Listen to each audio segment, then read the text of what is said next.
한국은 세계에서 가장 독특하고 흥미로운 문화를 가진 나라 중 하나입니다. 한국 문화는 정말 많은 나라에 큰 영향을 끼쳤다고 해도 과언이 아닐 것입니다. 한국은 세계에서 가장 독특하고 흥미로운 문화를 가진 나라 중 하나입니다. 한국 문화는 정말 많은 나라에 큰 영향을 끼쳤다고 해도 과언이 아닐 것입니다. 한국이 또 중국 거 베꼈다면서요? 중국인 유학생 미국 교수의 발언을 듣고 충격받는데 파묘? 그런 한국 영화 누가 보냐? 보나마나 또 중국 거 따라한 거 아냐? 미국 시애틀의 한 대학의 강의실 안에서 언쟁을 벌이고 있는 두 학생이 있습니다. 이 둘은 한국 학생과 중국 학생으로 벌써 1시간이 넘게 격렬한 논쟁을 벌이고 있는데요. 이 한국과 중국 학생 사이에 어떤 일이 있는지. 안녕하세요. 제 이름은 제니라고 합니다. 현재 시애틀의 한 대학에서 인문학 공부를 하고 있습니다. 제가 인문학을 공부하는 이유는 인문학을 통하여 세상을 관찰하고 싶었습니다. 세상과의 접점을 점점 넓혀갈 수 있다고 생각하기 때문이었어요. 인문학을 배우면서 알게 된 점은 미국의 대학들도 다른 나라들과 다르지 않게 인문학이 그다지 인기 있는 학문이 아니란 것을 알게 되었습니다. 하지만 돈이나 취업이라는 잣대로만 세상을 바라보고 싶지는 않았어요. 제가 공부하고 싶은 분야를 조금 진중하게 공부하고 싶었어요.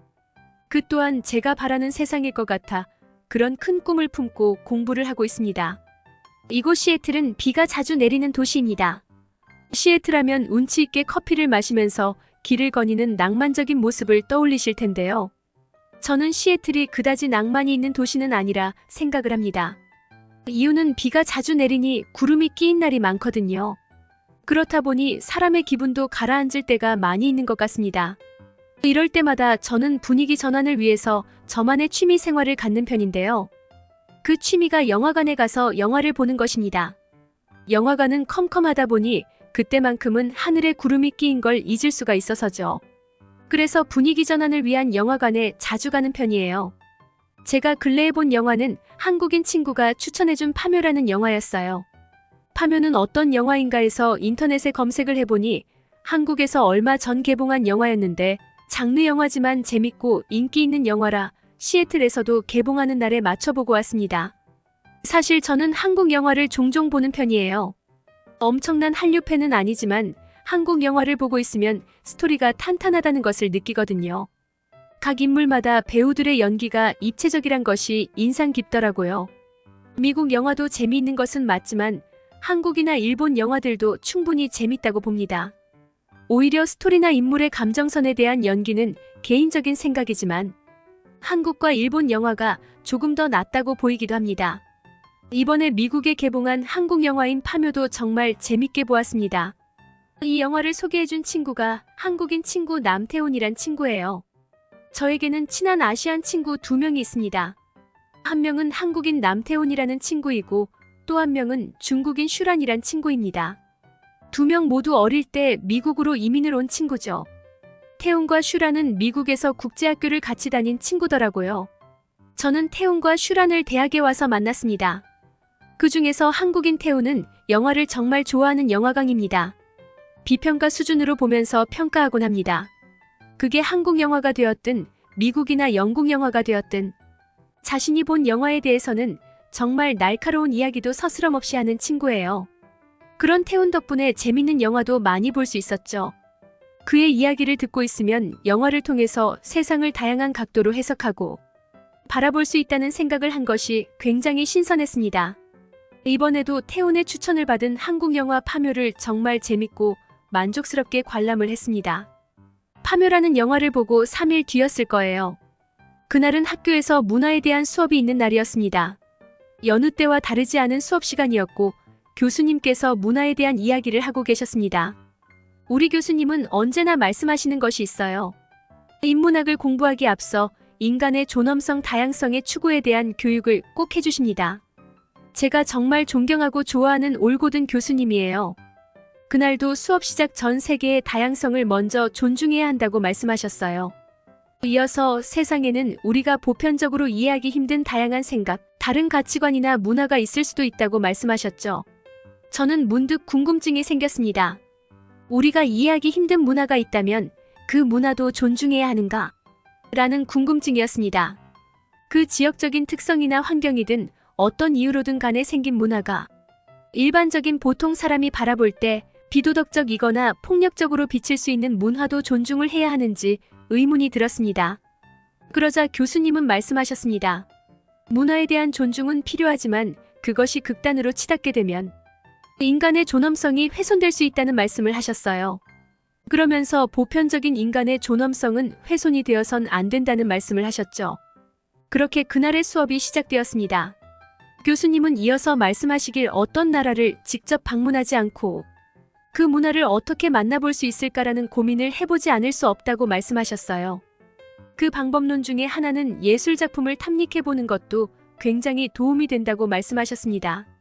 예를 들어 그 나라의 문학작품을 본다든지 예술작품을 보는 것인데 문학작품은 번역된 것들 이외에는 그 나라의 언어를 모르기 때문에 걸림돌이 될 수 있고 예술작품 같은 경우는 감상법이 없다면 초반에 지루해질 수 있다고 말씀하셨습니다. 그러면 우리가 가장 쉽게 상대의 문화를 접할 수 있는 방법이 무엇일까 고민을 해보자면 교수님은 그 나라의 영화를 감상해보는 것도 좋은 방법이라 말씀하셨어요. 그러면서 학생들에게 최근에 감상한 영화가 있는지에 대한 물음을 던지셨습니다. 영미 문화권의 영화도 좋고 아시아 문화권도 좋다고 하셨습니다. 저는 3일 전에 한국 영화를 보고 왔다고 말씀을 드렸어요. 그 영화는 현재 한국에서 흥행 중인 파묘라는 영화라고 말씀을 드렸죠. 그러자 교수님께선 자신도 그 파묘 영화를 보셨다 말씀을 하셨습니다. 태우는 의미심장한 미소를 지으며 저와 교수님을 번갈아 응시하고 있었어요. 교수님은 이어서 한국의 문화에 대해서 정말 뾰족하게 관통한 영화라 답을 하셨어요. 그러자 옆에 앉아있던 태우는 교수님께 말하기 시작했습니다. 공포영화 이전에 한국의 문화에 대해 정말 잘 표현한 영화라 생각한다 말을 했어요. 저도 교수님께 말씀을 드렸습니다. 장르적인 한계에 갇힐 수 있었는데 정반대였다는 것을 말씀드렸습니다. 한국의 토속적인 문화라는 주제로 관객에게 거리감을 줄 수 있다 생각했는데 소재가 관객을 압도하는 영화였다라고 이어서 말을 했어요. KODA LED 물론 배우의 연기나 잘 짜인 스토리 전개도 한몫을 했겠지만 한국 영화 파묘는 가장 한국적인 것이 가장 세계적인 것이란 걸 보여주는 것 같았습니다. 그 말은 이제는 한국뿐만 아니라 다양한 나라들의 문화들도 가장 세계적인 문화가 될 수 있겠구나 라는 생각이었습니다. 사실 미국에서도 한국의 문화는 영화나 드라마, K-팝 그리고 한식으로 대표되었는데 그런 문화들을 하나하나 따져보면 전부 한국의 색채들이 강하게 녹아 있습니다. 김치를 세계의 모든 사람 입맛에 맞게 하려고 덜 맵게 한다든지 김밥에 야채를 고기로만 채워버리면 오히려 한국의 색채를 잃어버린다고 생각을 했습니다. 평범함을 주는 것들은 이 정도로 세계화되지 않았을 거란 생각도 하게 되네요. 다시 교수님의 말씀이 이어졌습니다. 교수님은 곧바로 저를 응시하며 그것이 바로 문화의 힘이라 말씀을 하셨어요. 그러면서 파묘 외에 다른 한국 영화나 드라마를 본 사람들이 있냐는 말씀을 하셨습니다. 그러자 얼마 전에 자신도 파묘를 보았지만 재미가 없었다고 말을 하는 학생이 있었어요. 이어서 한국은 문화에 대한 이해도 잘못된 것 같다고 말을 하였습니다. 그 말을 한 사람은 바로 중국에서 미국으로 유학을 온 메이린이란 친구였습니다. 메이린은 같은 중국인인 슈란이 저와 남태훈 이렇게 셋이 친한 걸 되게 싫어하던 친구였어요. 그래서 슈란과 저 태훈 이렇게 셋이서만 어울렸거든요. 그날은 메이린이 굉장히 날이 서 있는 발언을 하기 시작했습니다. 메이린은 한국의 문화는 상대방에 대한 존중이 없다는 이야기를 꺼내기 시작했습니다. 메이린의 말을 들은 교수님은 메이린에게 그렇게 생각하는 이유를 물었어요. 메이린은 멈칫 생각하더니 말을 이어갔습니다. 67.5. 파묘의 장면 중에 얼마 전에도 논란이 된 것이 있다면서 말을 이어갔습니다. 얼굴에 한자를 새기는 것이 중국의 문화를 존중을 하지 않는 거라 이야기를 했어요. 그러면서 중국에서 한자를 얼굴에 새기는 것은 굴욕적인 행위라는 말도 이어갔습니다. 영화 내의 풍수지리와 음양오행에 대한 소재들도 중국에서 기원한 것이란 말을 하였습니다. 아리랑을 중국의 민요라고 하고 한복을 한푸라고도 하며 중국 것이라 이야기를 했죠. 한국의 최대 명절인 음력 설날의 명칭에 대해서도 문제를 삼았습니다. 태훈을 쳐다보며 한국은 중국의 문화를 자신들의 것이라 말한다는 것이었어요. 쉴 새 없이 이어지는 메이린의 이야기에 교수님은 잠시 생각에 잠기시더니 메이린의 의견에 대해서 자신의 의견을 말해볼 사람이 있는지 먼저 물었습니다. 사실 문화에 대한 이야기를 하고 있었는데 교수님께서 쉬쉬하고 넘어갈 수도 있었겠지만 교수님은 더 이상 강의실내에서 이런 논쟁이 벌어지는 걸 원치 않으셨는지 이번만큼은 확실하게 정리하고 가겠다는 느낌을 받을 수 있었습니다. 그러자 메이린과 일직선상에 앉아있던 태훈이 상기된 얼굴로 교수님을 응시하고 있었습니다. 태훈의 성격은 밝고 흠이 있는 편이었어요. 싫은 것이나 좋은 것이 확실한 친구였죠. 사실 메이린은 태훈에게 항상 이런 이야기를 자주 했었습니다. 그래서 저와 태훈도 메이린을 멀리하긴 했지만 태훈의 어릴 적 친구인 슈란과 룸메이트였던 메이린은 슈란을 난감하게 만들곤 했습니다.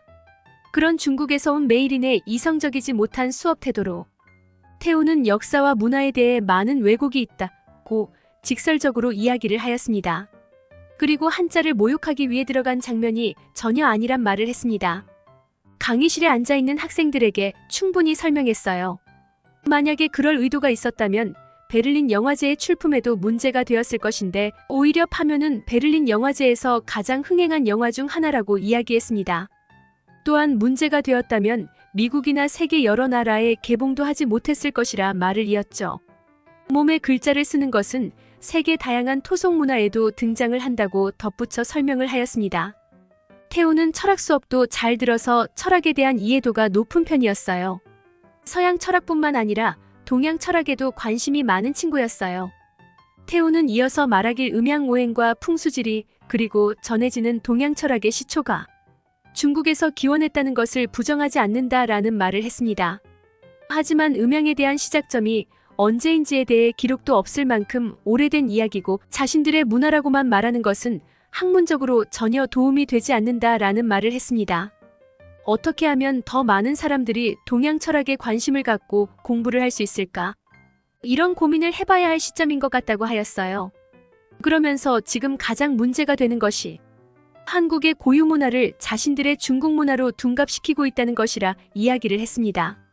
한복을 한푸라고 한다든지 김치를 중국의 음식이라 한다든지 아리랑을 자신들의 민요라 한다든지 이런 역사나 문화를 왜곡하는 것이 절대 작은 일이 아니라고 했습니다. 그러면서 태훈은 한복과 한푸는 전혀 다른 의상이라고 말했어요. 오히려 한복을 한푸라 하는 것은 중국 복식에 대한 이해도가 떨어지는 것이라 말을 하였죠.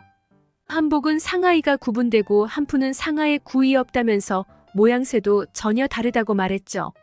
이렇게 전혀 다른 복식을 자신들의 것이라 말을 하는 것이 오히려 자신들의 문화에 대한 무지를 나타낸다고 말을 이었습니다. 그 이야기를 듣고 있던 우리와 친했던 중국인 슈라는 고개를 들지 못하고 있었습니다. 그도 그럴 것이 한국 문화에 대해서 잘 모르는 미국인인 저도 태훈의 이야기를 듣고 있으면 메이린이 억지 주장을 펼치고 있다는 것을 알겠는데 같이 있던 슈라는 오죽했을까 하는 생각이 들 정도였으니까요. 태훈은 이어서 중국의 명절인 춘절에 대해서도 말을 하였습니다. 아시아 각 나라마다 음력설을 지칭하는 명칭이 따로 있다고 하였습니다. 아직까지 아시아에서 음력설을 명절로 보내는 나라들이 많이 있다고 하였죠. 그렇게 각국의 명절 명칭까지 논란거리로 삼는다는 것은 다양성을 훼손하는 일이고 주변국의 문화를 자신들의 문화로 편입시키는 의도로 밖에 보이지 않는다고 하였어요. 그렇게 태훈의 이야기가 끝나고 수초간 정적이 흘렀습니다. 그리고 교수님의 말씀이 이어졌습니다. 오늘 수업은 다양한 문화에 대한 존중과 이웃에 대한 수업이라 딱 잘라 말씀하셨어요. 하지만 한 가지 확실한 것은 여러 연구 자료를 보면 모든 답이 나와 있다고 말씀을 하셨습니까? 교수님은 그러면서 미국의 예를 들으셨습니까? 미국도 다인종 국가라 하면서 다양한 문화권, 사람들을 서로 배척하지 않게 하는 것이 교육의 역할이란 말씀도 하셨어요. 그리고 메이린과 슈란을 쳐다보시면서 미국 있으면서 세상에는 정말 많은 사람이 있고 다양한 사람들의 문화를 인정하지 않으면 걸음을 내딛기가 힘들다는 말씀도 하셨습니다. 그렇게 그날의 수업이 끝나고 메이린은 태훈 눈조차 마주치지 않고 자리를 떠났어요. 슈라는 태훈에게 미안했는지 어떤 말도 하지 못한 채 주변만 서성이고 있었지요.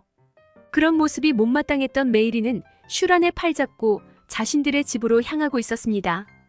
태훈과 저는 씁쓸한 표정을 지으며 그렇게 서로의 집에 돌아가고 있었어요. 그리고 이틀 뒤 수업이 있었는데 그날은 메이응린과 슈란이 안 보이는 거였어요. 두 명 모두 출석을 안 한 것이었죠. 슈란이 어디 아픈 건가? 라는 생각이 들었습니다.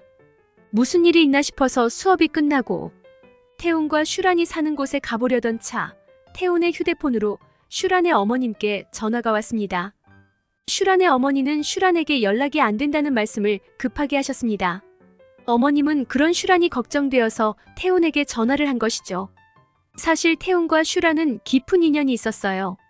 태훈은 좀 더 어릴 때 미국으로 이민을 와서 어느 정도 적응을 했었고, 슈란은 태훈보다 몇 년 늦게 미국으로 이민을 온 것이었죠. 그렇게 태훈과 슈란은 같은 국제학교를 다녔고 대학도 같이 입학하게 된 것이었어요. 슈란은 미국에 적응하기가 굉장히 힘들었다고 합니다. 더군다나 낯가림도 심한 여학생이어서 놀림도 많이 받고 따돌림도 받았었는데, 그때마다 태훈이 앞장서서 누군가 괴롭히지 못하게 슈란을 도와주었다고 합니다. 그런 슈란의 부모님은 언제나 한국인 태훈에게 고마움을 느끼고 있었죠.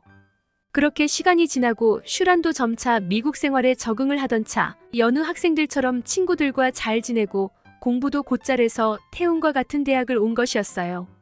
전화를 받은 이후로 태훈과 저는 슈란을 찾으러 다녔지만 어떤 곳에도 슈란은 없었습니다. 그렇게 경찰에 신고를 해야 하나 총각을 다투고 있던 차, 슈란에게 연락이 왔습니다. 수십 번 넘게 전화했는데 왜 이제 연락을 하냐며, 왜 걱정할 일을 만드냐며 하소연을 하였고, 슈란은 미안하다면서 현재 LA에 있다는 말과 함께 자신이 저녁에 시애틀 가니 도착해서 다 설명하겠다고 이야기를 했습니다.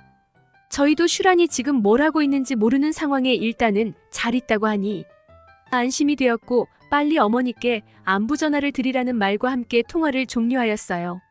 오후가 되었고 슈란이 멀쩡한지 무슨 일이 있었던 건지 궁금해서 참을 수가 없었습니다. 그리고 시애틀에 도착한 슈란을 만나는 길이었어요. 메이린과 함께 나타난 슈란은 웃으면서 연신 미안하다는 말을 하였어요.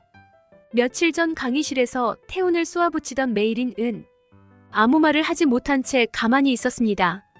우리는 도대체 너네 둘이 LA에는 왜 간 것이며 가서 뭘 했는지 급하게 물었습니다. 그러자 슈란과 메이린은 입을 열기 시작했어요. 사실 이틀 전 수업이 끝나고 슈란과 메이린은 심하게 다투었다고 합니다. 그 다투는 모습을 교수님께서 보았고 둘 다 교수님과 면담을 하였다고 하였어요. 면담의 이유는 다툰 이유도 있겠고 3. 메이린이 알고 있던 잘못된 지식을 교수님은 앞에서 지적하고 싶지 않았다고 했습니다. 그래서 메이린과 슈란을 조용히 불렀고 정정할 기회를 주신 것이죠. 그러면서 교수님은 메이린과 슈란을 보면서 대학에 공부를 하러 온 지성인인 만큼 확인된 사실과 정제된 정보를 통해서 사실관계를 접근해야 한다고 말씀을 하셨습니다. 그리고는 다음 수업은 안 나와도 좋으니 메이린이 주장하고 있던 본인들이 얘기한 한국에게 빼앗겼다는 문화에 대해서 발표 준비를 해오라고 말씀을 하셨어요. 그렇게 자료조사를 하고 사실관계를 따졌는데 다르다면 정정해서 발표하길 요청하셨습니다. 그 말을 듣고 메이린과 슈란은 교수님의 제안을 받아들였고, 슈란과 메이린은 그날 LA의 코리아타운과 차이나타운에서 한복과 한푸도 사서 비교하였어요. 또한 음식뿐만 아니라 한국의 문화에 대해서 다양하게 조사를 했습니다. 한인타운뿐만 아니라 인터넷과 그리고 도서관에서 다양한 자료를 찾아보니 메이린이 알고 있는 것들이 대부분 잘못되었다는 것을 알게 되었다고 합니다. 그래서 오늘은 그 문화에 대해 자신들이 잘못 알고 있었다는 것을 정정 발표하기 위해서 한복과 한풀을 준비해서 갖고 왔다고 이야기를 했어요. 먼저 메이린과 슈란은 사실관계가 파악하지 않았고 다양성에 대해서 존중하지 않는 점에 대해서 태훈에게 사과하였습니다. 메이린과 슈란은 자신들이 잘 못 알고 있던 한국 문화에 대한 것들에 하나하나 사실에 근거하여 발표를 하고 마칠 수 있었습니다. 교수님께서는 슈란과 메이린에게 잘못을 바로잡는 일도 용기 있는 일이라며 두 학생에게 격려를 주었습니다. 그러면서 자신은 학생들을 가르치는 선생이라는 말씀과 함께 단지 학생들이 틀렸다라는 것을 스스로 알게 해주고 싶을 뿐이라는 말씀도 덧붙이셨습니다. 저희는 그렇게 수업을 마치고 예전에 웃는 모습으로 돌아올 수 있었어요. 이제 저의 사연을 마무리하려고 합니다. 한복의 출처는 고대 한국의 고구려 시대 벽화에서 발견되었다. 중국은 남자와 여자 구분 없이 모두 천으로 된 치마를 입었다. 한푸는 현대에 들어서 중국이 신조어로 만든 단어입니다.